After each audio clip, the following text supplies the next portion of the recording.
ભુજના જાણીતા શ્રી કચ્છ મહિલા કલ્યાણ કેન્દ્રના આજે સ્થાપક ચંદ્ર જ્યોતિબા શુક્લાની 33મી પુણ્યતિથિ નિમિત્તે એક પારિવારિક મેળાવડા જેવો કાર્યક્રમ યોજવામાં આવ્યો હતો, જેમાં પૂજ્ય બાને શ્રદ્ધાસુમન અર્પણ કરવામાં આવ્યું. ત્યારબાદ હોમ હવનનું આયોજન કરવામાં આવ્યું હતું. આ પ્રસંગે દીકરી, જમાઈ, બાળકો સહિત મોટી સંખ્યામાંથી ગુજરાત, કચ્છ, સૌરાષ્ટ્ર અને પરપ્રાંતમાંથી લોકો ઉપસ્થિત રહ્યા હતા અને મહાપ્રસાદ બાદ સૌ કોઈ છૂટા પડ્યા હતા.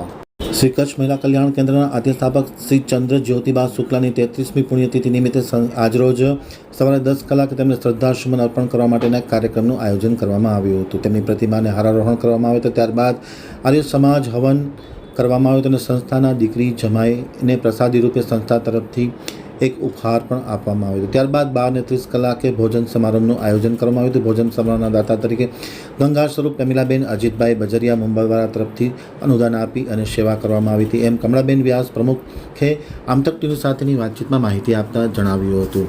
તેમણે જણાવ્યું હતું કે શ્રી કચ્છ મહિલા કલ્યાણ કેન્દ્રના આદ્ય સ્થાપક ચંદ્ર જ્યોતિબા શુક્લાની 33મી પુણ્યતિથિ નિમિત્તે સૌપ્રથમ સંસ્થાના પ્રમુખ કમલાબેન વ્યાસ, ઈલાબેન, ગોદાવરીબેન ઠક્કર, પૂજા ગેલાણી, દીપાલીબેન શુક્લા, ઇન્દુબેન જોશી, ભાનુબેન પટેલ, પંકજબેન વછરાજાની, જયશ્રીબેન ત્રિપાઠી, બીના આચાર્ય, રેણુકાબેન, કુંજલતાબેન, શેખભાઈ, હેમલતાબેન, હસ્મિતા ગોર, રતનબેન સહિતના મહાનુભાવો દ્વારા તેમને પુષ્પમાળા અર્પણ કરવામાં આવી હતી. તેમના વિચારોને મૂર્તિમંત કરવા માટેનું આહ્વાન કરવામાં આવ્યું હતું. ત્યારબાદ હોમ હવનનો કાર્યક્રમ યોજવામાં આવ્યો હતો. હોમ હવન દ્વારા પણ તેમને એક શ્રદ્ધાંજલિ અર્પણ કરવામાં આવી હતી અને છેવટે દાતાના સહયોગથી ભોજન સમારંભનું આયોજન કરવામાં આવ્યું હતું. સૌથી મહત્ત્વની વાત એ છે કે શ્રી કચ્છ મહિલા કલ્યાણ કેન્દ્રના આદ્ય સ્થાપક ચંદ્ર જ્યોતિબા શુક્લાની 33મી પુણ્યતિથિ નિમિત્તે આ સંસ્થામાંથી દીકરી, જમાઈ, તેમના પૌત્ર, પૌત્રી સહિતના લોકોને આમંત્રણ આપવામાં આવ્યું હતું. તમામ લોકો હોંશે હોંશે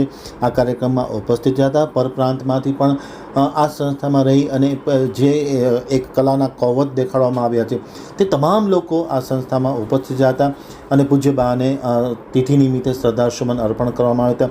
એક પારિવારિક માહોલ છવાયો હતો. પારિવારિક લાગણીના, સ્નેહના એક સાગર જોવા મળ્યા હતા. સૌ કોઈ લોકો આ પારિવારિક માહોલમાં ઓતપ્રોત બની ગયા હતા અને આજે એક જે કાર્યક્રમ હતો ખૂબ જ સુંદર અને પ્રશંસનીય કાર્યક્રમ હતો, એમ કમળાબેન વ્યાસે આમતક ટીવી સાથેની વાતચીતમાં માહિતી આપતા જણાવ્યું હતું.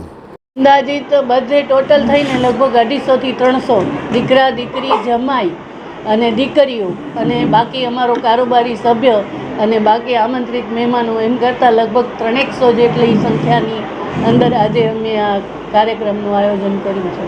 એ લોકો એક બહેનો જે, કારણ કે આ સંસ્થાની અંદરથી જે પરણીને દીકરી ગઈ છે એ બધી બહેનો છે અને આજના દિવસે એ બધી બહેનો મળે છે. એટલે સવારના 8 વાગ્યાથી બધી દીકરીઓ આવી ગઈ છે અને એકબીજા સાથે મળવાના અને આનંદમાં જ એ લોકો વ્યસ્ત છે. એટલે બાના હવનમાં એમની હાજરી જરૂરી હતી, પણ એ લોકોને એકબીજાને મળવાનો જે જોમ જુસ્સો છે એ જુસ્સો વધારે દેખાઈ રહ્યો છે.